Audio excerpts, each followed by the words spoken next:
Hello, Assalamualaikum. Salam sejahtera. Apa ni, kejap lagi saya akan live dengan Yus ya. Apa nama TikTok dia? Hans ke apa ke? Hans ya. So kita punya topik hari ni ada spesifik topik lah. Tapi topik ni memang berkaitan juga dengan bulan puasa ni lah, bulan Ramadan. Banyak ya sebenarnya kita boleh manfaat daripada Waalaikumsalam Sakinah.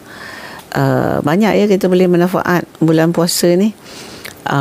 Dan ada banyak benda yang boleh berlaku masa kita puasa dan berbuka dan bersahur. Maknanya benda-benda yang apa orang kata, benda-benda yang akan bantu kita reset badan kita. Ada banyak kali ya saya sebut pasal reset ni. Saya nak tanya, suara saya okey ke? Sebab saya kena guna yang apa? Saya kena guna yang wired mic. Sebab kalau saya tak guna wired mic nanti dia ber-echo, sebab kalau kita nak join dengan host lain ya. So nanti dia echo, jadi susah pula. Ada echo. So kalau suara okey lah tu kan. Okey, saya biasa bersiaran daripada rumah saya di Sungai Udang, Melaka. Dan esok saya akan ke Bangi. Okey, dengar ya. Okey, Sakinah, dengar ya. Alright, thank you. Thank you for your maklum balas. Okey, jadi apa ya saya nak cerita hari ni? Hari ni kita akan cerita tentang kita punya pengalaman jugalah. So hari ni ramai yang puasa hari ke berapa dah ni ya? Kita dah seminggu ke puasa? Saya pun dah lupa dah. Seminggu dah kot ya. Dah banyak kali masak, dah banyak kali makan. Macam-macam kita dah makan. Okay, and then siapa yang rajin pergi Bazar Ramadan? Semua food beli dekat Bazar Ramadan? Siapa? Tak ada. Semua kat sini masak sendiri. Mesti ada yang beli food dekat Bazar Ramadan, balik makan ni kan. Ada kan? Okay, jadi so far so good lah. Tak ada dah. Oh, saya masak sendiri. Bagus Sakinah. Bagus. Saya pun masak. And kadang-kadang saya tak masak sebab pembantu saya masak ataupun anak saya masak. Okay. Jadi semalam kita orang buka puasa apa, saya ada buat kuah dal saya sendiri. And juga apa kata, tahu tak suji suji ni dia ada jual suji yang dah siap letak ingredient. Saya tak ingat lama India dia kan. Senang sangat nak buat kan. Sebab kita just letak ghee, kita tumis ghee dengan bawang dengan halia. Lepas tu kita letak air. Bila dia mendidih, kita masukkan mixture tu. Kacau. Bulan puasa mesti kena. Ada orang macam tu, beli kuih je kat bazar. Okey, dan beli pun kurang sangat dah. Yes, bagus. That's it. Jadi kita memang kalau puasa tu memang teringin nak makan tu, nak makan ni ya. Betul lah kan, teringin sangat kan. So kita belilah. Alright. So saya kacau jadi macam dia suji tu kan. Tapi biasa kita kalau suji kita kata manis kan. Yang ni yang savory suji. Dia dah ada garam dan dia adalah all the biji sawi lah apa kan. So makan dengan kuah dal yang saya buat sendiri kuah dal. Dia ada dua jenis lah dal saya selalu buat. Satu yang kita tak blend, satu lagi kita blend everything. Anak-anak suka kan, because dia boleh makan dengan roti ke kan, atau makan dengan nasi ke. Baru semalam pergi bazar tu pun beli martabak. Okey. Yes. Martabak tu memang biasalah kan. Susah nak buat martabak kan. Tapi saya buat je martabak, tapi martabak saya buat tu pun martabak macam shortcut lah kan, sebab kita pakai roti canai frozen boleh buat martabak. At least it's better than kalau kita beli.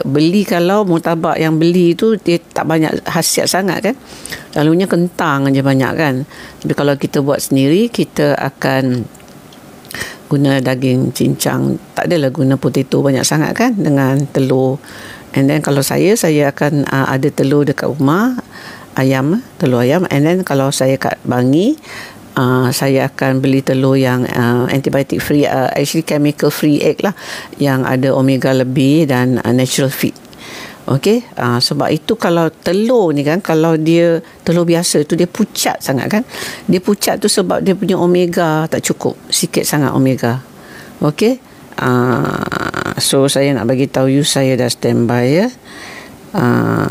Okey, saya dah live.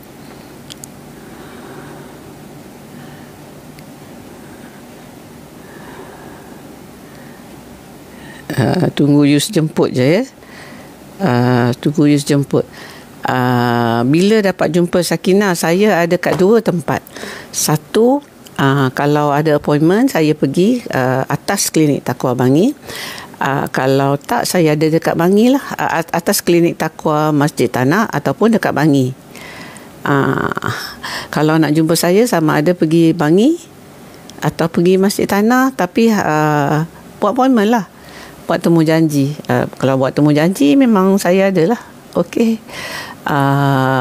Kalau nak jumpa hari raya, boleh jugalah datang rumah lah kan. Rumah saya dekat Sungai Udang. Kalau tak nak datang Sungai Udang, saya boleh jumpa juga dekat rumah anak saya, dekat Dr. Aimi di Bangi lah, dekat Serado. Okey. Lagi 5 minit kita akan live dekat live dengan news lah. Okey, Sakinah dah jarang balik Melaka. Okey, tak apalah, kalau begitu boleh jumpa kat Bangi kan. Alright. Jadi okey, so saya kan, kenapa saya tak ada nak makan nasi saja. Of course lah, boring kita makan nasi hari-hari. Mi saya tak gemar. Pasal apa? Mi ni dia banyak macam tambahan apa-apa benda. Duk Tanjung Karang. Okey. So mi kita, lagipun kalau orang yang ada perut tak berapa nak betul, kita tak boleh nak makan benda-benda macam banyak gluten macam mi ni kan. So nasi is a good choice lah kan. Nasi ataupun beras tu, saya beras basmati.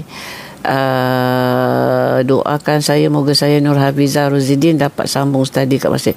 Saya doakan, amin. Ya, alhamdulillah. Kalau boleh belajar kat Mesir, ya, nak belajar apa tu? Belajar perubatan ke belajar agama? Mudah-mudahan cucu saya pun dapatlah pergi Mesir, ikut jejak langkah nenek dia kan, belajar medik dekat Mesir. Alhamdulillah, kos bahasa Arab bagus. Kalau nak kos bahasa Arab, nak pergi Mesir untuk belajar kos bahasa Arab, alhamdulillah. Saya aktiviti saya baru-baru ni, saya cuba untuk nak kuasai perkataan-perkataan Arab dalam Al-Quran. Saya rasa saya dah, macam kalau baca Quran tu saya faham about half lah, 50%.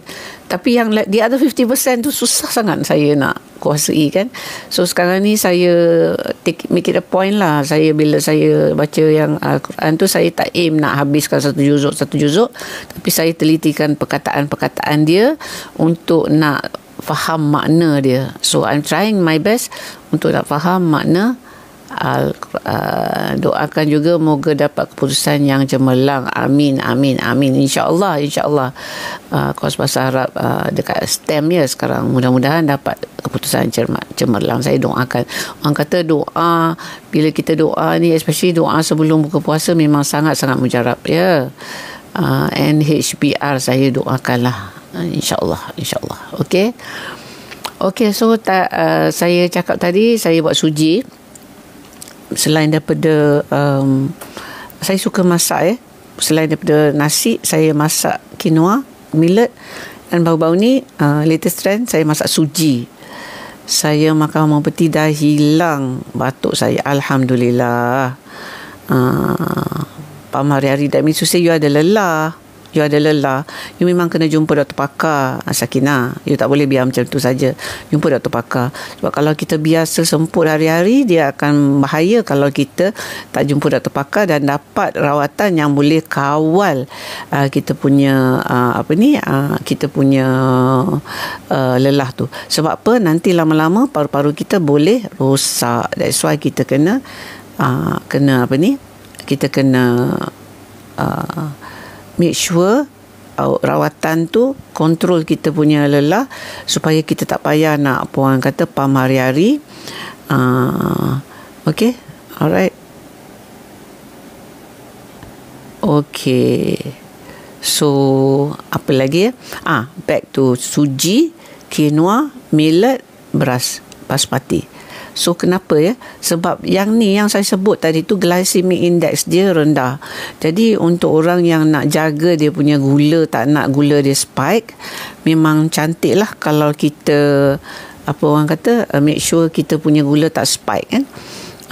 Of course kalau kita macam tu, kita akan kena pakai Waalaikumsalam Abang Ray. Waalaikumsalam. So bila kita guna suji tu, dia punya glycemic index dia rendah daripada beras biasa. So bila glycemic index rendah, bila kita lepas makan, bila kita makan, and then kita punya blood glucose akan naik, tapi dia tak spike macam mana kalau kita makan nasi biasa. Dia tak spike.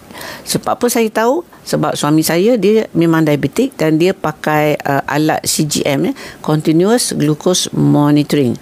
So okay, Hans BE dah okay. Apa khabar Hans? Hai Hans. Waalaikumsalam. Apa khabar? Baik. Saya tak jawab. You bagi salam. You tak bagi salam, you jawab salam. I tak bagi salam. Okay, Assalamualaikum Hans. Saya kata hai je. Okey. Tadi saya tengah cerita tentang kenapa semalam saya masak suji. Sebab apa? Suji ni dia punya glycemic index is lower than rice. And then because kita masak dengan ghee, kita further lower dia punya glycemic index. So my husband dia pakai continuous glucose monitoring tau, CGM. So this continuous glucose monitoring tu dia pakai, tengok banding dengan nasi. Bila kita makan suji yang ada ghee tu, blood sugar dia tak tinggi macam kalau makan nasi. Tu saya duk cerita. Ya. You tahu tak, ada jual tau. I tak ingat lah nama dia. Yang suji tu dia dah siap savory suji tau. Tak ingat lah nama India kan. Upama ke apa benda, tak tahulah umpama apa benda. Tapi kita just masak senang sangat. Just you tumis bawang dengan halia dengan ghee tu, and then you tak air, dia bagi tahu banyak mana air, and then you tuang the suji, kacau dah siap. Just like that. Okay, jap ya, I nak increase the volume. Okay, dah dengar better. Okay, now apa topik kita hari ni I dengar. Okay, I dengar. Yes. Saya pakai ni sebab takut bergema kan. Okay. Yalah, betul. Okay, Assalamualaikum. Selamat pagi kepada semua BEN dan juga selamat petang kepada semua sahabat-sahabat yang ada di sini. Terima kasih kerana hadir ke BE Ramadan Podcast yang ke-7 kali ini kita amat berbesar hati dan amat bertuah kerana kita dapat tetamu seorang doktor yang terulung ternama yang terkenal di media sosial dan juga di dunia perubatan, iaitu Dato' Dr. Suria Khatun. Kita tepuk tangan sikit. Wah, ini tepuk tangan apa ni? You ada you punya Yes. Dia ni memang banyak betul inovasi dia kan. Boleh jadi DJ lah, DJ. Dah sikit-sikit je. Okey. Alright. Jadi doktor, hari ni kita santai-santai saja. Sebab hari ni adalah hari untuk kita share kepada mereka yang belum BE, sahabat-sahabat kita di TikTok yang mungkin mereka datang ni, mereka mencari tips-tips tentang kesihatan, especially bulan puasa ni kan semua kan. Jadi sebelum kita masuk kepada topik kita iaitu topik kita yang saya cari. Okey, topik kita pada hari ini ialah bagaimana untuk elak sembelit di bulan puasa. Sembelit di bulan puasa. Kerana serat dan enzim sangat penting. Jadi kat sini produk dia spirulina dan juga Zenkozobol lah. Okey, sebelum kita masuk topik tu, mungkin ada mereka-mereka yang tidak mengenali lagi Dr. Suria Khatun ni. Jadi boleh tak Dr. Su share dengan kami sedikit latar belakang dan juga macam mana perjalanan atau pertemuan Dr. Su dengan BE International? Okey, saya warga emas lah. Nak bagi tahu yang tu first of all, saya warga emas dan saya memang dalam bidang perubatan sejak tahun 1981. Okey. Berapa tahun tu? Dah lebih pada 40 tahun dah. 44 tahun. Dan saya buka klinik sendiri tahun 1985. Sama umur dengan anak keempat saya, Dr. Hana kan.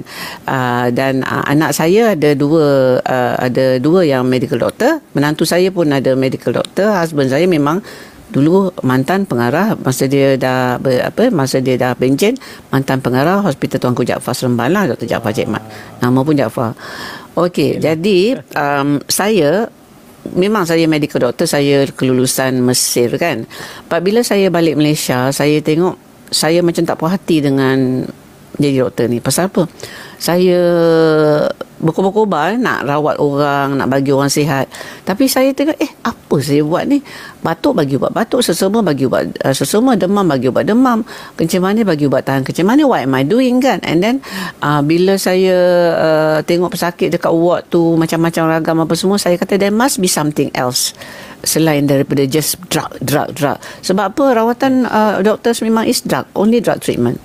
And there is tak banyak about advice, change in lifestyle apa semua, walaupun is mentioned that you should change lifestyle and all that, but at the same time it doesn't happen in the hospital setting, it doesn't happen in the clinic setting.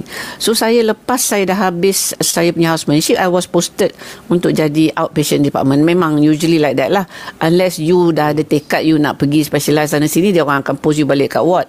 I tak sempat nak di-posted ke ward, so they posted me to the outpatient department. I kena tengok pesakit, Hans. You tahu tak, I panggil you Hans ke I panggil you apa? Panggil Yus jugalah. Ini Hans ke Yus. So I tengok pesakit satu hari pagi sampai petang 100 lebih pesakit. Tu outpatient tau, outpatient kat hospital macam tu. And then they posted me to a clinic KK pun sama. So lepas tu saya cari jalan keluar. Saya minta secondment ke UPM, jadi doktor pelajar. Masa tu I have more time because tak adalah ramai macam tu. So I found a new hobby. Saya belajar homeopati. So bila saya belajar homeopati, saya kata jawapan yang tak ada dalam ilmu perubatan tu ada dalam homeopati. Saya pun sebenarnya saya dah kenal homeopati sebab masa saya student, saya sembuh daripada allergic rhinitis. Ada kawan bagi ubat homeopati. Tu yang saya cari balik tu. So after that, sampailah saya sampai sekarang ni, saya ada kelulusan MF Home. Member Faculty of Homeopathy UK punya lah. Saya memang saya pergi Royal London, saya pergi belajar kat sana, saya pergi ambil exam ni memang British Act of Parliament punya exam ni, yang maknanya is certified exam.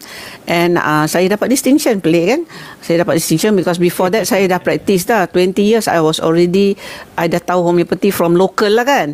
Tapi I kata I nak validate, sebab tu I pergi ambil juga my degree.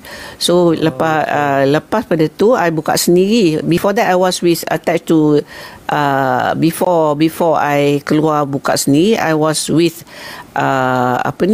University of Cyberjaya lah. Saya 3 tahun saya kat situ. Topik dia homeopati juga. So saya keluar, saya buka sendiri homeopati saja. Sebelum tu saya tak praktis full time homeopati. Sebelum tu saya kalau praktis, saya praktis mainstream lah.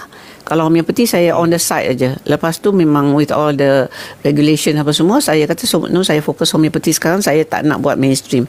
So orang lain lah buat mainstream. Klinik Taqwa still ada. Saya tak buat mainstream, saya buat homeopathy saja.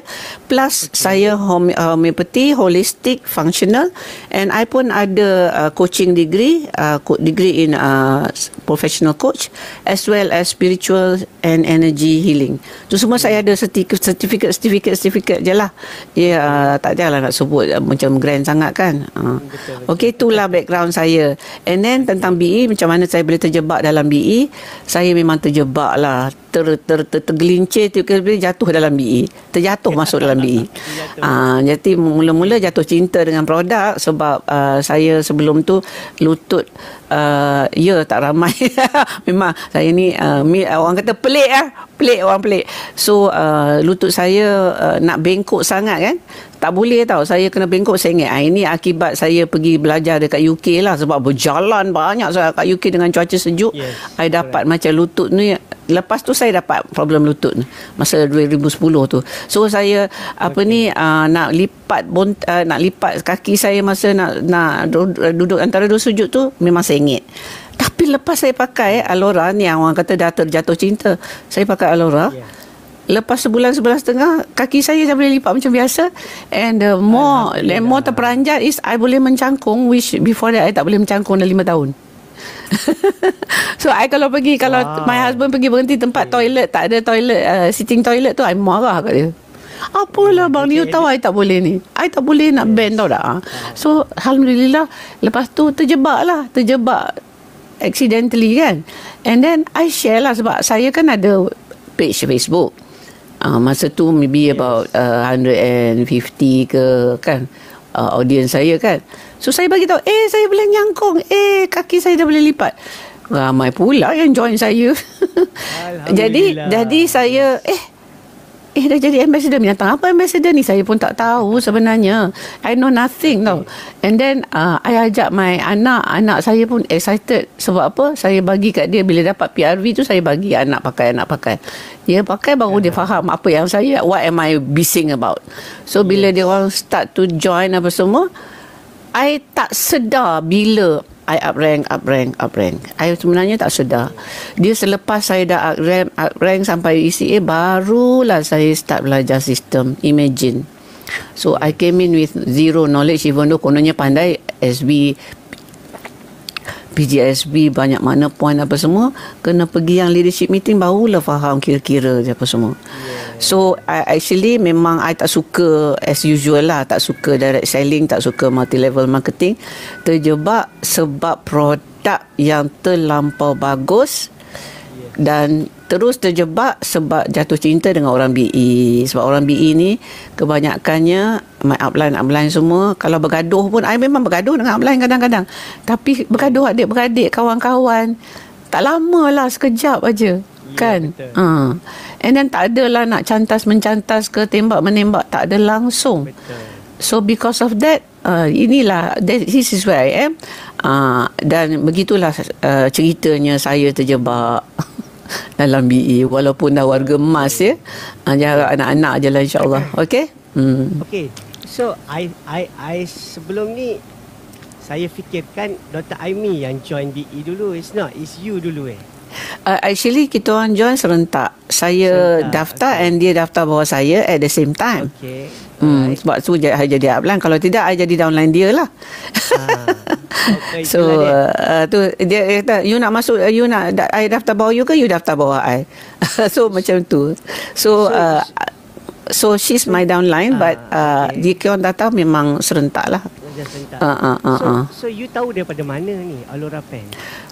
Dia macam ni. Saya kan, Moon is my patient from over 10 years. Okay. So I kenal dia tahun 2011 ke 2012 agaknya. So when she came to see me, she's already my long time patient. And then dia memang before that, just shortly before she came to see me, masa dia baru lepas bersalin anak yang kecil ni, dia jumpa Dr. Aimi, and she was on a wheelchair. And then she said, Dr. Su, I nak jumpa you. She has my number apa semua lah, because memang jadi macam kawan kan. So okay, tak apa, boleh, datanglah. Dia datang, dia bawa Adibah. And dia start cerita pasal Alora kat saya masa tu lah. Then what surprised me is because I memang dah kenal dia lama, and I know how lemah dia kan. Dia selalunya jatuh lah, ni lemah, tu lemah, apa semua kan. So I was shocked to see that dia bawa baby, very big baby, Mika tu, masa tu very big baby, and she can carry, dia boleh dokong. I pun susah nak dokong Mika tu, but she can carry. And she was walking upright. Dia tak ada wheelchair, tak ada apa. Kata, what happened to you? And then she told me that I jadi better after I use Alora. So after that, Adiba started to tell me about the Alora yang dia punya sleep disc boleh cure. So skeptical tak skeptical, I decided to, okay, bolehlah kita cubalah. There's no harm in trying kan. And then I got the surprising results kan. So it's because I saw depan mata lah how my upline RCCA Munirah have a transformation lah, daripada very sickly. Dia sendiri panggil diri dia pesakit pakar. Pesakit pakar. Professional patient. Okay. So dia yeah. Okay. So ada soalan set lain lah daripada Emilia. Dia tanya, kenapa Dr. Su suka BE? Kenapa saya suka BA? Sebab for one thing, bila kita tengok founders kan, they are so humble, and then dia memang, kita nampak dia punya keikhlasan nak basmi kemiskinan di kalangan rakyat Malaysia kan. And then syarikat ni is very well guided, step by step. Dia ajar langkah. I tak pernah, I masuk juga direct selling company, usually from overseas punya lah kan. So yang local punya pun ada jugalah, yang macam Causeway itu is local kan. But tak pernah lah dapat this community yang macam dalam BE ni. And bila saya cara tak sedar uprank, I find that I ada tanggungjawab. Jadi tanggungjawab tu terhadap downline lah kan. And then bila saya found, saya seronok sangat. Sebab apa? Saya jadi seorang yang boleh guide orang, dan saya jadi seorang yang boleh tolong orang. Saya jadi seorang yang ada kawan, and kawan tu boleh jadi kawan baik, penuh dengan kasih sayang terhadap kawan-kawan tu. And then transformasi transformasi. Sebab apa? Kita selalunya kita nampak yang as you grow older, you get older kan. And then as you are fatter, you get fatter. And then as your body grows old, you grow more wrinkled, right?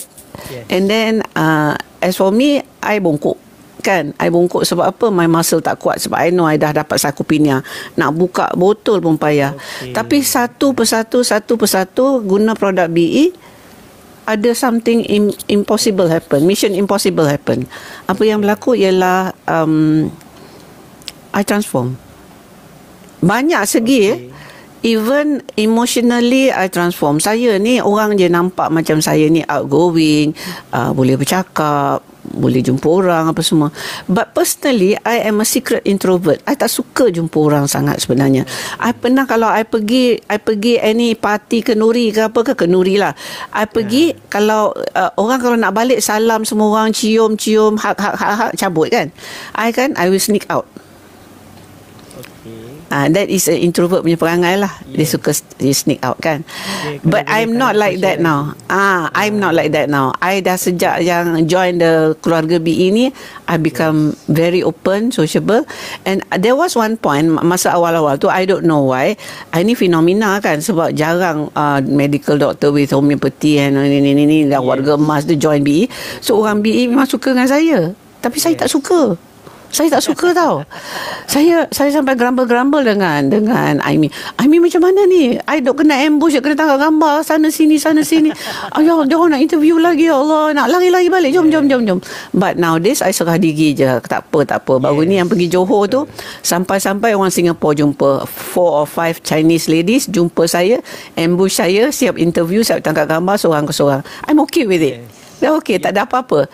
I relax. Semua soalan dia orang tanya, saya jawab. Saya jadi sporting.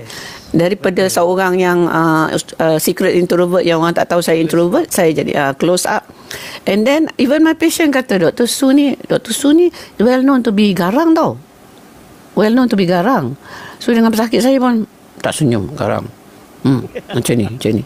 But now it's just I changed. Jadi pesakit saya yang dulu takut kat saya, dia pelik. Dr. Su ni dah lain lah. Tak macam dulu garang. Dia orang bukanlah tak nak dah jumpa saya. Dia nak juga jumpa sebab nak baik kan. Tapi takut juga sebab Dr. Su garang. Tapi sekarang memang sangat kurang garang. And dah lah tu, yang I punya bongkok ni, yang sarcopenia tu, I start to improve. So I sekarang bila I solat kan, I kata, ya Allah, bersyukurnya aku dapat berdiri tegak ni. Tak ada rasa macam nak slouch ke depan. Sebab because of the muscle dah kuat sikit, so you can hold your spine straight. And for a person yang approaching 70s, this is a boon. Plus of course my weight also went down. Bulan puasa ni tak tahu nak cakap macam dah naik balik sikit. Alamak, takutnya. Sebab apa, seronok sangat makan. Sebab perut tu betul, perut tu dah tak sakit, tak apa. I ni memang daripada kecil ada chronic colitis kan. Daripada kecil, daripada baby I had this problem in Sarawak. So baby, yes. Nak kata cure 100% pun tidak. Tetapi selera bagus, perut tu cantik, semua ubat, tak ada gastrik. Alhamdulillah, syukur. Nikmat. So maknanya banyak sangat perbezaan yang berlaku. Dek kerana saya guna produk-produk BE. So what is there not to like? What is there not to love? Jadi benda ni is from my heart kan. So I owe a lot to being warga BE. I owe a lot. Okay, to being warga BE. So it helped me to expand my knowledge about functional and functional medicine, functional garments. And I memang, maybe because of Livco kan, Livco ni dia tajamkan otak lah. Dia tajamkan otak. My memory, my mind is very sharp. I'm every day reading up something, how to improve health, how to help my patient, how to better tweak my treatments, apa semua. Every day I'm doing that kan. Sebab apa? I found that most chronic diseases can be reversed if it's not too late lah. Kalau tidak ada organ yang rosak yang dah tak boleh nak patah balik kan. Most organs can reverse. So I ni nampak macam saya pre-diabetic dah jadi tak ada pre-diabetic langsung. My cholesterol also is coming under control slowly. Weight pun boleh lah. I think I kena tahan sikit nafsu makan ni. I can lose a few more kgs lah, InsyaAllah. And mudah-mudahan Allah izinkan I will be around to serve longer lah. Tapi tu ajaran maut Allah yang tentukan lah. Okay, saya dah cakap dekat anak saya sebelum ni. Saya cakap saya nak stop lah, because I end of this year kata okay, I'm going to be 69. I dah stop kat sini lah. Tapi ni I boleh cakap kat anak saya, okay tak apa, mama extend lagi 2 tahun.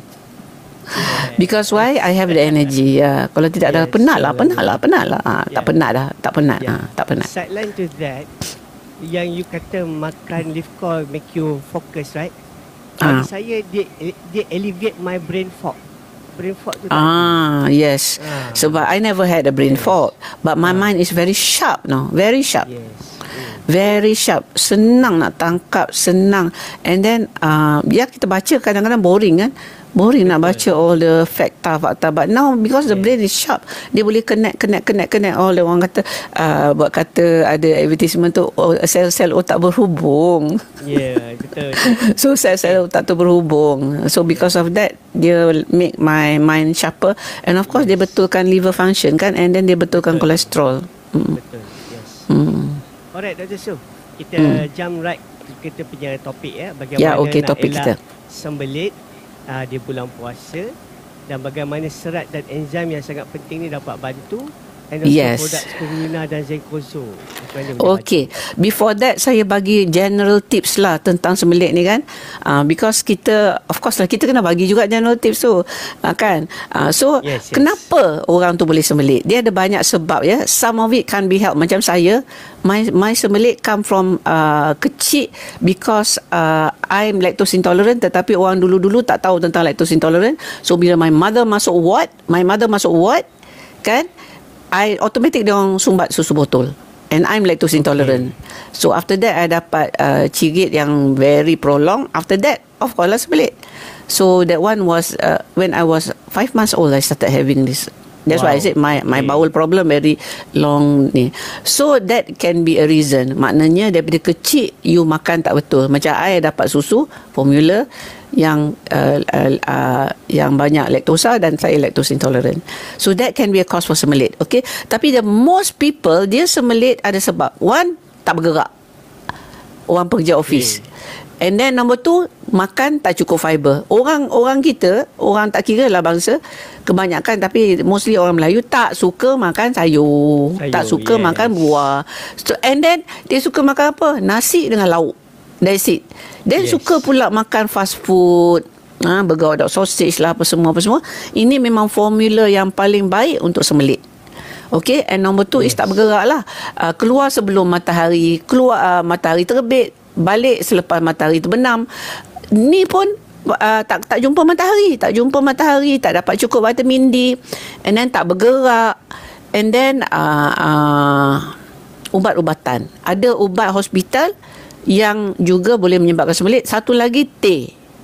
Kuat minum teh. Kuat minum teh. Jadi benda-benda macam tu memang akan menyebabkan semelit. So now you know that semelit could be because of penyakit macam saya dulu ataupun Hirschsprung ke apa ke. Itu memang penyakit juga. But mostly is because of tabiat kita. Usually it is the food. Okay? So nombor 1, diet tak cukup makan serat. Atau makan terlalu banyak makanan yang tinggi lemak. Tak cukup minum air. Tidak aktif. Obat-obatan. And then stress. Kalau orang stres ni, yes, cukup semelit. You tahu tak, ramai orang yang selalu kena travel kan. Travel, pergi balik. Dia semelit sebab apa? Dia tak jumpa jamban, dia punya favourite jamban. Yes. You pernah experience tak? Dia menahan. Sebab saya pun kadang-kadang macam tu. Kadang-kadang kan bila kita dah pergi jauh-jauh mana-mana, balik rumah sampai pintu rumah terus rasa nak berak. Yes. Why? Because kita memang we love our own jamban. We don't love people's jamban. And dia budak-budak sekolah kan, bila jamban sekolah tu terlampau teruk, busuk dan kotor apa semua, dia akan tahan berak sampai balik rumah, and then from then on dia akan semelit. Jadi budak-budak one of the reasons why dia orang semelit is because dia orang tak tahan dengan jamban sekolah. So stress dengan kita punya nak tahan memang ni. And then change in routine, macam kita pergi travelling dan sebagainya, and then boleh menyebabkan semelit. And then of course dia ada penyakit yang macam I punya is IBS lah, irritable bowel, dan ada juga kondisi-kondisi lain macam Hirschsprung dan sebagainya yang boleh menyebabkan semelit. So antara benda yang kita boleh cubalah. Alamak, ada orang call. Kejap ya. Tak boleh jawab. Okey, antara apa ni, rumah apa yang kita boleh buat, minum banyak air, lebih banyak air ya. Makan banyak makanan yang ada fiber, buah-buahan, sayur, biji-bijiran, kacang-kacang, and then cereal yang ada fiber. Okay, and then kena exercise. Yes. And then you memang make it a habit buang air besar. Jangan tahan. Bila rasa nak pergi, kena pergi. And then and then bila kita buang air besar tu, kalau nak bagus, you tahu yang kita duduk seat toilet tu kan, ada yang platform tu yang you boleh letak platform. You boleh letak platform untuk raise up. Yes. Okay. And fiber saya dah sebut kan. Okey, jadi sekarang ni kita pergi kat produk-produk yang boleh bantu kita punya penghadaman. Okey, first of all saya nak cerita is about Zenkoso lah. Sebab orang selalu sangat cakap pasal spirulina, tapi tak banyak orang yang cakap pasal Zenkoso.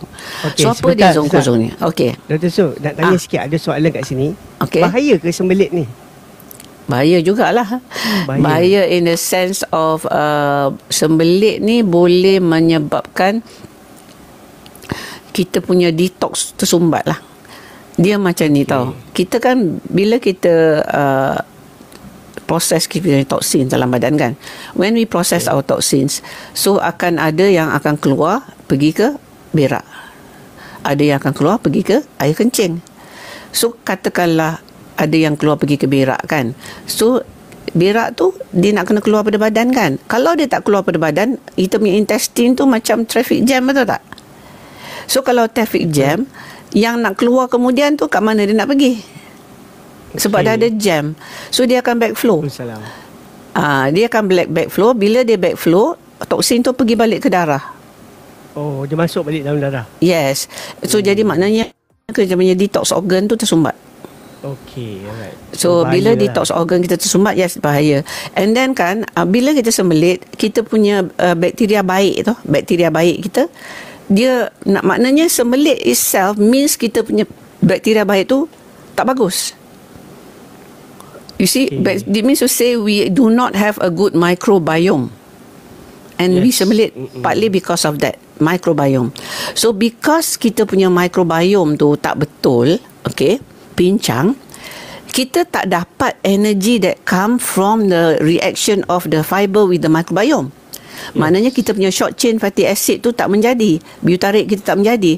Butyrate ni adalah kita punya source of energy for all mitochondria. Okay. So if we sembelit, you can feel very tired. You tak ada energy, selalu pancit, bateri lemah. Yes. So there's so many things that can happen. And of course your complexion will not be that good lah. Why? Because toksin banyak, tak dapat nak keluar. Yes. Tak dapat nak keluar. Okay. So does that answer your question? Yes, answer. Sebab dia orang bertanya tadi. Ya. Memang betul, kita patut jawab lah. Soalan yang berkenaan, soalan yang tak berkenaan kena tanya kemudian lah kan. Soalan yang berkenaan eloklah kita jawab sekarang. Betul. Okay. So kita balik kepada Zenkozo. Okay. So apa dia Zenkozo ni? Dia adalah sebenarnya diri daripada 98 dulu, 89 kan, sekarang dah jadi 98 jenis buah dengan sayuran daripada dua negara. Musim yang negara bermusim dengan negara yang tak bermusim. Brazil ni lebih kurang Malaysia. So daripada Brazil, negara tak bermusim, dengan Jepun, negara empat musim. So dia gabungkan, ada 98 jenis buah dan sayur. Okey, dan dia difermentasikan. Saya pergi check inilah, that's my curiosity, my live core curiosity. Curious tak, macam mana dia orang buat? Takkan dia letak je buah tu macam tu? Tak. Control environment dia dah ambil, and then dia put in certain enzymes apa semua, and then of course dia ada proses, dia akan bolak-balikkan dia apa semua, so that benda tu tak contaminated dengan benda-benda yang tak sepatutnya dan sebagainya. Itu yang jadi that thing will dia akan liquefy tau, dia akan jadi liquid, and daripada liquid tu dia akan olah balik jadikan Zenkozobol. So apa this thing, maknanya this long process ni, dia akan menyebabkan all the enzymes and all the all the nutrient apa semua become so pre-digested. And kalau you kata pre-digested tu mesti ada organisma kan, then it becomes a probiotic ada kat situ, probiotic yang ada yang pre-digest, it becomes very very easy to digest. Okay, jadi bila kita makan, it's a pre-digested food tau. Macam kita ni baby dapat makanan pre-digested. And apa ada dalam dia? Dia ada probiotic, dia ada fiber, dia ada enzymes. So these things all actually repair kita punya gut wall. Repair our gut wall. So bila dia repair kita punya gut wall, dia betulkan balik kita punya microbiome. Yes. And in that process, repair gut wall. Oh, I lupa. Lagi satu, dia alkalinize. Dia adalah dalam bentuk alkaline. Jadi kita tahu kan banyak penyakit tu dia sebab kita terlampau acidic kan. Kita banyak sangat makan daging dan sebagainya, kerana badan kita acidic. Tambah orang Malaysia ni tak suka makan sayur, tak suka makan buah. Jadi dia banyak makan daging, jadi badan dia acidic. Ya. So dia alkaline kan, dia balancekan balik kita punya acid base balance. Jadi inilah yang akan membantu kita. And then kalau nak tahu Zenkozol ni dia kecil-kecil, kita kena makan 8 biji, kita kunyah. The best time to take is just before you makan. Bukan perut kosong. Maknanya kita makan Zenkozol. Ya, pasal apa? These enzymes will help you to digest your food better. Okay. Right. Kalau terlupa tak apa, makanlah lepas makan. Tapi kalau tak terlupa, makan dia dulu. Sedap kan? Kunyah. Itulah yang Dr. Hana, dia tertinggal dia punya Zenkozol atas dia punya side table. Tengok dah kosong. Habis. marah dia. Nak cakap apa lagi dah. Budak-budak suka. Ya, memang sedap. Dia plum balls kan. Memang budak-budak suka. Dia bukan plum, dia 98. Dia the closest that I can find is umeboshi lah. Tapi umeboshi satu je, dia pakai plum je. Yang ini dia pakai umeboshi tu plum. Dia memang proses fermentation sama. Tetapi dia only one. This is 98. Jadi you can imagine lah dia punya vitamin dengan zat galian yang ada dalam 98 tu semua ada dalam zenkozobol. On top of which ada antioksidan. Setiap buah, setiap sayur dia punya own antioksidan. Different sayur, different buah have different antioksidan. Semua tu ada dalam zenkozobol. Because it's all there and waiting for you to makan. Okay, so jangan heran lah ya.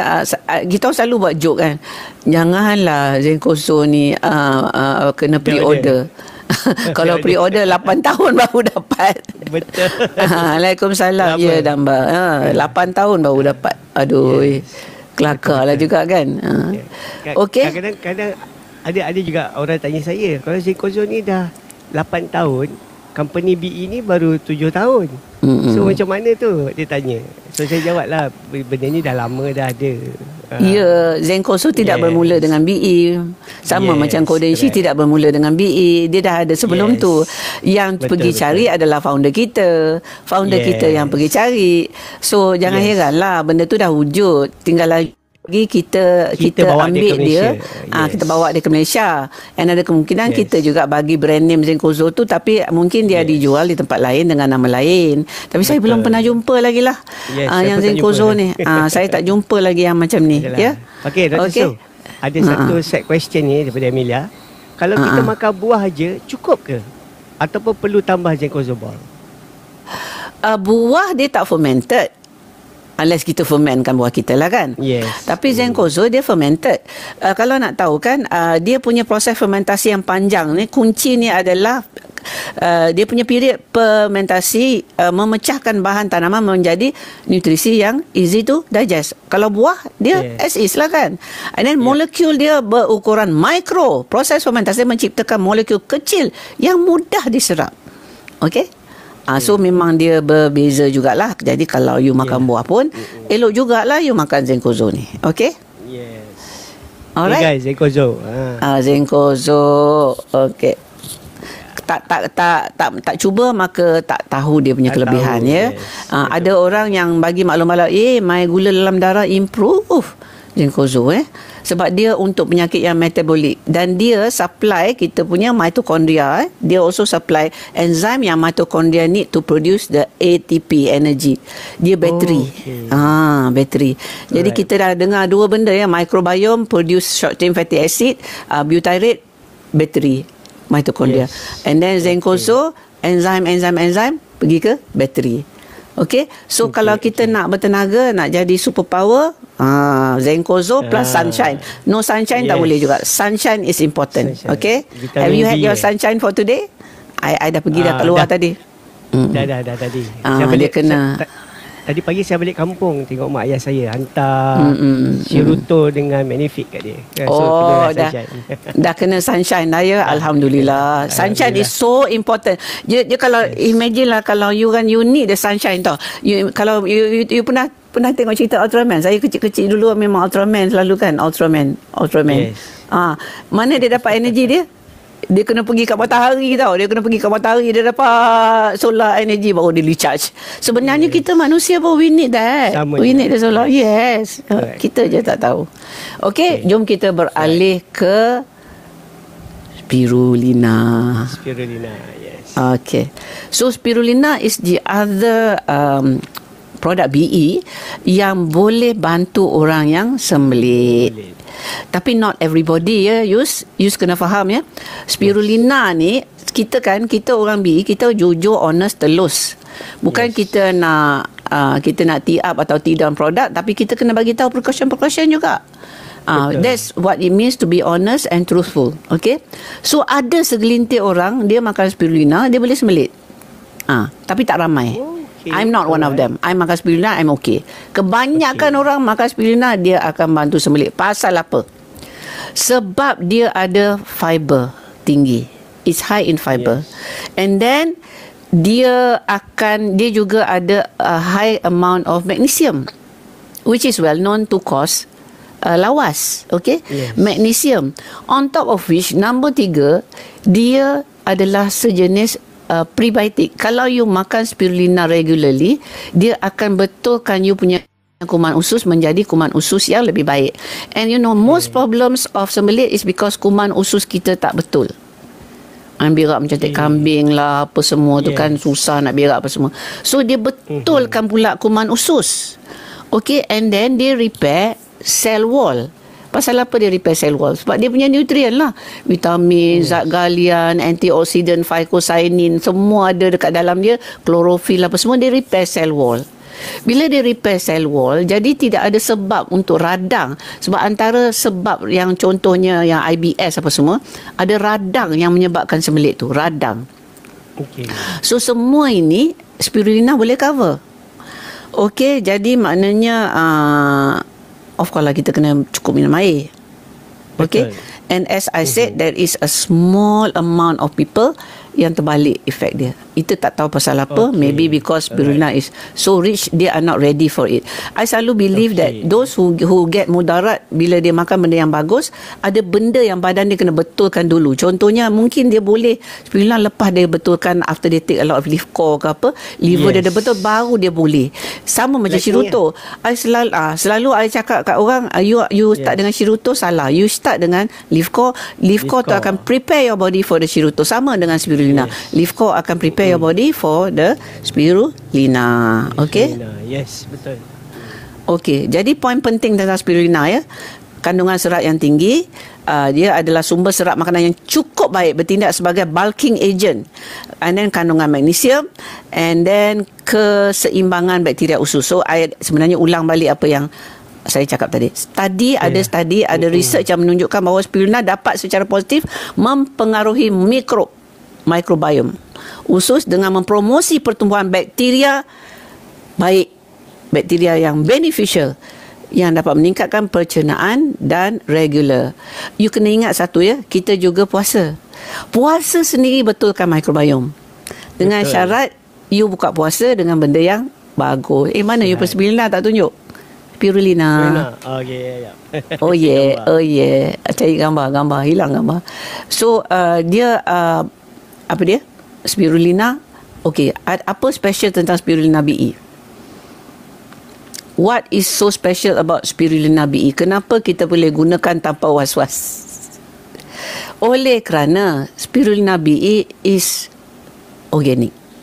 Dia dibiak dalam control environment tanpa toksin. Okey, kalau you pergi kat Tasik, ada spirulina kat Tasik ni, saya nak harvest lah. So you pergi kat Tasik tu, you pergi ambil, you pergi tapis apa semua, you bawa balik, you keringkan, makan spirulina. Habislah kau. That's dangerous kan? That is dangerous, bahaya. Sebab apa kan? Spirulina ni dia ada special karakteristik tau. Dia chelate heavy metal. Dia chelate heavy metal tu maknanya dia tarik ke dia logam berat tu untuk keluarkan daripada badan. So kalau dia tumbuh kat tasik, dia bersihkan tasik. Betul. Dia bersihkan tasik, tadi apa yang akan kotor? Dia lah akan kotor. That is why wild spirulina is not to be taken in. Plus on top of which, dia spesies dia kita punya is pratensis agaknya. Pratensis, dia ada 2 spesies yang kita boleh makan. The one that we have is pratensis. Dia ada jenis blue green algae yang lain, yang wild, yang ada toksin, neurotoxin. So kalau you pergi ambil yang wild punya, silap-silap you dapat yang toksin punya, and then you makan, you nak sihat, you bertambah sakit. So the safest spirulina adalah yang ditanam dalam control environment, di mana dia punya temperature control, air dia control, semua control and bersih. Alright, and you tahulah orang Jepun, dia orang ada very high standard of manufacturing. Dia akan make sure benda tu tak tipu-tipu punya. Okay, some countries dia mungkin dia tipu sana tipu sini. But that is why ada orang selalu komplain. Dia kata, alah spirulina lain murah je, pergilah beli. I tak halang, you pergi beli, you tengok macam mana. Sebab kita tahu apa produk kita tahu how it works, and we know that this is the best for you. Betul. Okay, Yes. Jadi apa lagi saya nak cerita tentang spirulina ni, selain daripada dia bantu sembelit, dia juga bantu untuk bagi nutrisi yang lengkap, because it is also very easy to digest. Sebab apa? Dia tak ada cell wall. And do you know it is the oldest living creature? Dia yang paling lama sekali. Dan sebelum wujudnya benda-benda lain, dialah dulu wujud. Dia yang cambahkan oksigen ke udara supaya benda lain boleh hidup. Dan dia jadi makanan asas untuk tumbuhan, untuk apa, haiwan-haiwan yang zaman dulu-dulu tu. So that is spirulina. So it's a prehistoric thing kan. And dia makanan untuk kaum Aztec tau. Makanan untuk kaum Aztec. Alamak. Apa dah jadi ni? I tak nampak. You nampak I kata? I tak nampak you. I nampak. Dia ada puzzle kan? Dia selalu letak dekat puzzle tu. Tak ada. Bukan apa. Saya punya Telegram tiba-tiba dia melabuhkan dia muncul. Oh, okey. I tak tahu nak get rid of it. So I tak nampak muka I. Macam mana nak buat ni? Okey. Pergi pada TikTok balik. I nak pergi ke TikTok lah ni. I nak pergi. Okey dah. Okey. Okay. So apa lagi kita nak cerita ni? So that is about spirulina. Ada soalan? Ada banyak soalan ni. Okey. Ada seorang tadi tanya masa Dr. Su cerita pasal apa gut bakteria baik dalam badan ni. Kalau untuk orang yang mengamalkan minum teh sana tu, is it okay? You know senna, dia orang Melayu panggil daun cenamaki. Yes. Daun cenamaki ni, senna tu, dia memang laxative lah, purgative in fact. Dia purgative, okay? And dia menyebabkan kita cirit, okay? Jadi kalau kita amalkan selalu, lama-lama kita punya muscle usus besar tu dia akan jadi rosak. So bila kita amalkan purgative, kita akan ada pergantungan, tetapi dia juga rosakkan kita punya muscle dengan dia punya sel dalam, selaput dalam tu, kita panggil colonocyte tu kan. Colonocyte tu adalah tempatnya untuk guna short chain fatty acid untuk kita punya mitokondria tadi tu. So kalau colonocyte kita rosak, kita punya energy will be very low. Habislah. So colonocyte adalah kita punya cell wall lining. Okay, jadi kalau saya, you have to wean yourself off. You kena slowly wean yourself off the senna. Cara dia, kalau nak jumpa saya lah, sebab saya ada cara sendiri, because I have the knowledge. Kita guna homeopathy juga untuk nak wean off and antidote ya. Kita kena neutralize the effect of overuse of senna. Actually, senna is not all bad. Out of all the purgatives, kalau susah sangat nak berak, once a week you use senna, not a problem lah. But if every day you use senna, that becomes a problem. Is it buah prune pun sama juga kan? No, buah prune is actually milder. Asam jawa is also milder. So buah prune dengan asam jawa, fine lah, go ahead lah. In fact, I selalu bercakap kat my patient, kalau susah sangat nak berak, pergilah buat air asam jawa. Sedap sebenarnya air asam jawa ni. You tambah dengan gula merah, and then you bubur ais, you minum lah kan. So you can use that, but not senna, not to be amalkan. Okay, alright. Apa pasal dia dah ada gambar apa benda ni, I kena buat apa ni? Dia ada puzzle. Just tarik puzzle tu, pergi pada tempat dia release. Okay, ada. Okay. Pasal lama sangat ke apa? Tak ada, sebab sekarang ni banyak orang yang live tak tunjuk muka. Jadi TikTok dia tak nak, dia nak orang tu berada depan phone selalu. So dia buat test tu lah. Dia buat test. Saya tengok. Ada 3 soalan ni. Okay. 3 soalan. Okay, soalan ni bagaimana spirulina ni boleh bantu pertumbuhan otak anak-anak? Okey tak kalau spirulina ni dimakan oleh budak-budak? Sangat bagus soalan ni. Saya baru je lepas tengok Hasanah punya posting tentang anak dia. So this spirulina, dia anti radang tau. Dia supply nutrien yang otak kita nak pakai, dan dia juga anti radang. Dan kesan anti radang ni, orang-orang anak-anak yang ada masalah brain problem, brain issue, dia actually ada radang dalam dia punya brain. So this radang dalam brain ni yang menyebabkan brain function dia tak betul. That's why you have anak yang cepat mengamuk, and then dia punya thinking tak boleh, slow yang ni, slow yang tu, and then dia punya autistic tendencies apa semua tu kan. So all of this is because there is a radang in the brain, and also actually there is a gut and brain connection. When you heal the gut, you heal the brain. When you heal the gut, you heal the brain. So by healing the gut, the brain also improve. Okay, saya nak bagi contoh ya. This one is memang contoh daripada my own family lah. I punya cucu saya seorang tu, anak Dr. Aimi nombor 3, Afin Ansari. Dia actually delayed speech tau, delayed speech. And sejak lahir he got one very problem yang sangat susah nak betulkan. Sebab I have already tried bagi kat dia ubat homeopati apa semua, and we even gave him probiotik apa semua, tapi tak konsisten. Ini yang kata mak dia dengan grandma dia, but we didn't know how related it was to his brain.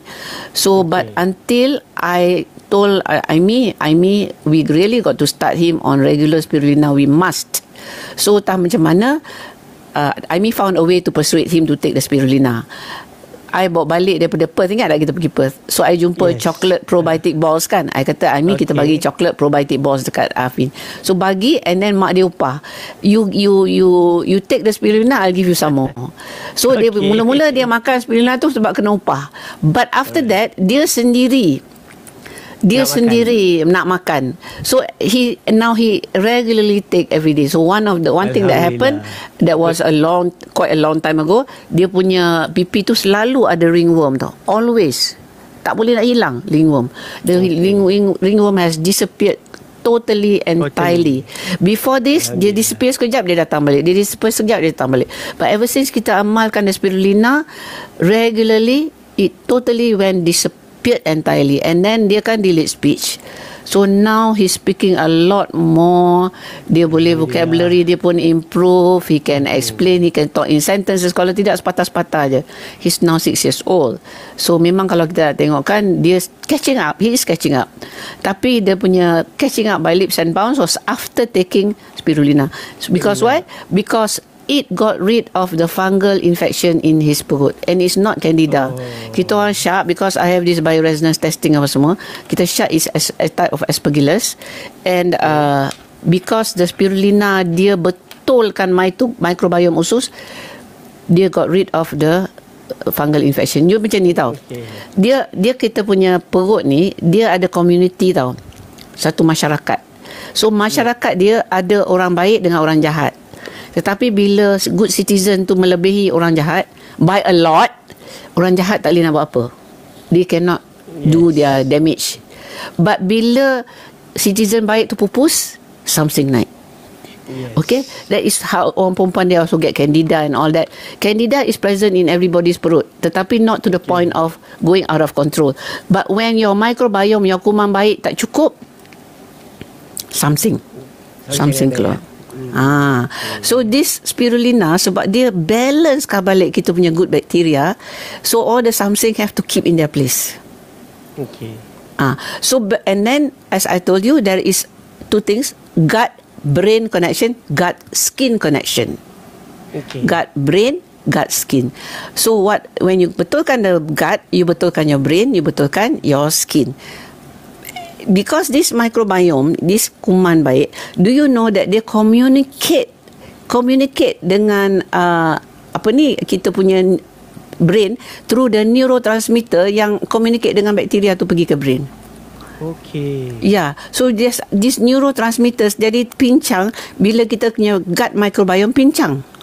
So they related macam tu. See? So the thing is that dia ada satu cara yang saya bagi tahu kat my anak-anak untuk makan sayur dengan serat, dengan fiber apa semua. Kata, you ni pemimpin, kulukum ra'un, kulukum mas'ulan ala ra'yatin, dan kamu adalah bertanggungjawab atas rakyat kamu. Tahu tak microbiome tu you punya rakyat? Okey. Jadi kalau you tak makan sayur, you tak bagi makan you punya rakyat, you jadi raja yang zalim. You jadi pemimpin yang zalim. Jadi bila kita cakap dengan children like that, they understand tau. Dia faham. So I must take my fiber, I must take my fruits, I must take my spirulina for the sake of the good bacteria in my perut, because they are my rakyat and I am the leader. I am the pemimpin. So I found a way to make them understand lah kenapa dia orang kena makan sayur. Kadang-kadang kan saya pun kelakar tau. Saya tanya mak-mak dia, you tak masak sayur ke? And then dia kata, no, saya tak masak sayur. Kenapa you tak masak sayur? Alah, kalau saya masak seperiuk buang. Saya seorang je makan. Jadi lala saya pun tak makan.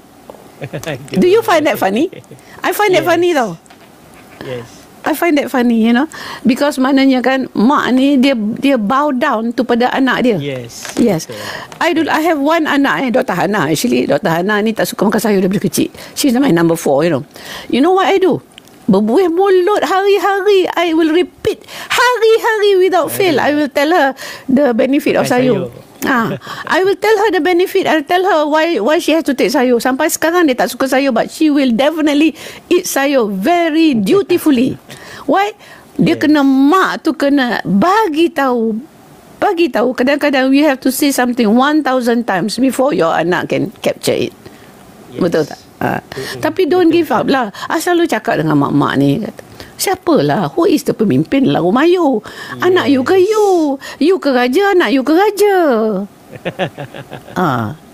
Betul. Kita so yang itulah kena kontrol cerita anak-anak. Yes, betul. Itulah. Tapi banyak-banyak kes anak yang kontrol mak ayah. Jadi bila anak yang kontrol mak ayah, itulah yang jadi masalah. Yelah, sebab mungkin mak ayah tu pun tak ada ilmu kan, nak explain tu anak. Tu yang masalah tu. So dia kalah pada anak punya point lah kan. Ya, betul. Betul lah tu. Okey, Dr. Su, saya ada satu soalan ni. Satu soalan lagi. Soalan Oh, you punya soalan. Saya punya. Okey, kadang-kadang tu kita lapar. Kita lapar. Lepas tu kita makan walaupun sikit, tapi kita punya perut tiba-tiba kembung tu macam cepat keras tau. And then kita cepat kentut. So ada problem tak dekat situ? Ya. Sebenarnya. Dia ada a few things lah. One of it is could be the microbiome is causing fermentasi yang tak sepatutnya lah. Okay. You see, kita punya perut ni dia anaerobic tau. Dia tidak ada oksigen tau. Jadi the fermentation process that takes place yang betul tu is the anaerobic fermentation. Tapi kadang-kadang because of what we eat and all that, dia ada oksigen kat situ tu. So dia akan ada satu jenis bakteria yang akan menyebabkan angin yang akan ada dalam perut akan membiak, yang oksigen based. So this one can cause distension. Tu satu. Nombor dua, mungkin kita ni tak cukup enzim. And you know Zenkozo ada enzim So that's why Zenkozo can actually help cases yang kurang enzim ni apa semua, angin apa semua kan. And then the other one is SIBO lah. SIBO is di mana dia ada bacterial overgrowth. Jadi selalunya kita yang bakteria banyak-banyak ni dekat usus besar kan. Kalau dia terjangkit pergi ke small intestine, kita akan dapat SIBO. SIBO ni memang berangin and macam sendawa pun bau macam telur temelang apa semua. That means to say you dah ada overgrowth of bacteria in your small intestine, SIBO kan. SIBO ni banyak doctors tak boleh nak diagnose even. Okay, you have to be very aware that it exists, baru you boleh diagnose. Jadi banyak doctors dia tak perasan benda ni wujud, SIBO kan. Tapi macam nafas tu akan bau macam telur temelang lah. Okay. Macam SIBO tu, kalau kita makan syurut tu boleh, is good ya? It might help. Actually the specific treatment kalau mainstream dia akan bagi antibiotik lah. Kalau kita ada kita punya own regime lah, kita akan dia ada dia punya FODMAP diet kan. FODMAP tu ada benda-benda yang kita kena elak, tu masuk bawang, pingsan you. Bawang pun tak boleh makan, dia punya FODMAP diet. And then after that a special way of eating for 1 or 2 weeks, and then after that barulah dia benda tu boleh get rid lah. Kalau mainstream memang dia akan terus bagi antibiotik lah. Okay, kalau kita, yes, we can try Siruto, but the diet is very important also. Kita kena buat FODMAP diet kan. Okay. Alright. Okay, Dr. Su, kita ada 4 minit lagi sebelum call 5. Okay. Saya nak bagi peluang pada Dr. Su lah. Okay, ada di luar sana yang masih lagi mencari peluang untuk sihat dan masih lagi rasa macam ya ke tak ya ni BE ni kan. Jadi apa yang Dr. Su boleh sampai kepada diorang ni? Okey. Saya satu benda lah yang saya baru jumpa, dia kata disease is cheap. Penyakit tu murah. Kenapa penyakit tu murah? Goreng pisang goreng murah ke tidak? Murah kan? Murah. Okey, apa lagi yang murah? Cekodok murah kan? Jajan-jajan murah kan? Murah kan? Apa yang mahal? Ayam organik mahal kan? Betul. Apa ni, rawatan hospital mahal ke murah? Mahal sangat-sangat kan? Yes. Terlantar atas katil murah ke mahal? Mahal. Mahal sangat-sangat. Apa yang saya nak cakap, kalau you tak sanggup nak belanja duit demi untuk betulkan balik badan you will pay the price for it, a very expensive price. Jadi the question is, you nak bayar that expensive price sekarang ke you nak bayar bila you dah terlantar atas katil? So maknanya cheap and expensive is relative. Buat kata Sister Lily kan, you dengar Sister Lily semalam kan? Terharu saya dengar. Sister Lily kata, dia kata apa? Dia kan orang-orang yang beli Alora Pants tu, yang kawan-kawan dia tu bukanlah orang kaya, dia kata. Tapi demi sebuah kesihatan, dia yang tak boleh nak angkat husband dia sebab dah slip disc apa semua. Slip disc tu boleh okey dan sebagainya. Dia sanggup. I kata, you kalau ada rantai emas sampai tiga biji rantai emas tu, gelang tangan sampai 5 biji tu, pergilah jual lah 2-3. Why? Betul. Because why? That rantai emas will not buy you kesihatan. Betul. But if you try the Alora, if you need it and you tried it, it might buy you punya kesihatan. And then dia kalau nak kata, banyak orang memang tak sedar tau. Bila I dengar khabar kata orang tu dapat sakit jantung, serangan jantung, mati, I feel that it is unavoidable. Of course lah, kita tahu ajal dan maut tu Allah yang tentukan kan. But it's because we can monitor.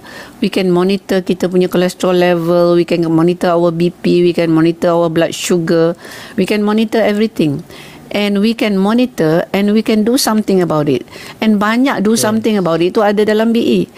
A lot of the do something about it ada dalam BE. Adalah juga yang tak ada dalam BE, because BE ni baru 7 tahun. Produk dia pun taklah sebanyak yang produk yang company yang dah 20 tahun. Betul tak? Betul. But slowly, one by one, I memang amazed dengan syarikat ni, because why? Every product that they produce have helped me, ada impact on me. Each and every product yang dia produce ada impact on me. Biol ada impact, Magnific ada impact, Livecore ada impact, Slenmi Pro ada impact, Spirulina ada impact, Shiruto ada impact, iVision ada impact. iVision tu yang mata saya ni dulu tak boleh nak cucuk jarum sebab I ada early cataract. iVision early cataract, I have early cataract. Doktor optel kata ophthalmologist kata apa? Doktor kata tunggulah sampai selaput tu dah tebal, nanti kita operate. Tak payah buat sebab dia dah reverse. Sekarang saya dah boleh cucuk jarum. Bolehlah jual, bolehlah jahit Alora Pen yang mana yang koyak sikit-sikit tu buat darning. So sebelum tu mana boleh. Macam iVision tu doktor makan berapa lama? I makan 2 bulan, I found that I could trade the needle balik. Bukanlah sehari 2 kan. I found that after 2 bulan I can trade. Now I do not take regularly now, but I do take every week. Dalam seminggu mesti saya makan 2-3 kali juga. But mula-mula memang 2 kali lah I makan. Okay. Okay, alright. iVision. Okay. Okay. Sebab saya tanya bukan apa, sebab tadi saya balik kampung, ayah saya bagi tahu dia nak buat operation mata. Dia kata nak ganti kanta. So that one is probably cataract lah. Cataract lah, sebab your lens becomes ni kan. Tapi actually opaque. I tell you, mine was early cataract, dia boleh reverse. Kalau dah opaque habis memang tak dapatlah nak bantu kan. Tapi kalau macam early cataract tu yang mana you tak nampak lubang jarum tu masih boleh. Masih boleh ya. Alright. Saya boleh sampaikan kat ayah saya lah macam ni. Boleh elakkan sebab 3,000 sebelah. RM3,000. Betul lah. Yelah. Duit tu belilah Betul. RM3,000 iVision, tengok mana tahu. Betul. So saya ingat saya nak invest kat ayah saya lah. Boleh. Tak elakkan. Sila. Okay, right. So Dr. Su. Okay. Itu sajalah kan. Dah habislah masa. Okey, Betul ada lah. orang yang tanya Jadi, soalan, saya tak sempat nak jawab. You boleh PM saya, insya-Allah ya. Okey, boleh PM betul. saya, tengok dekat saya punya nama tu, boleh PM. Yes.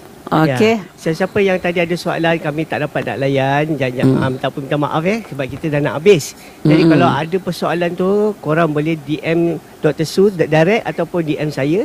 Saya boleh panjang-panjangkan pada Dr. Su yang bila saya dapat jawapan, saya boleh share dengan korang juga. Okey. Sebab kita kat sini kita saling membantu dekat dalam BE ni. Kita macam family.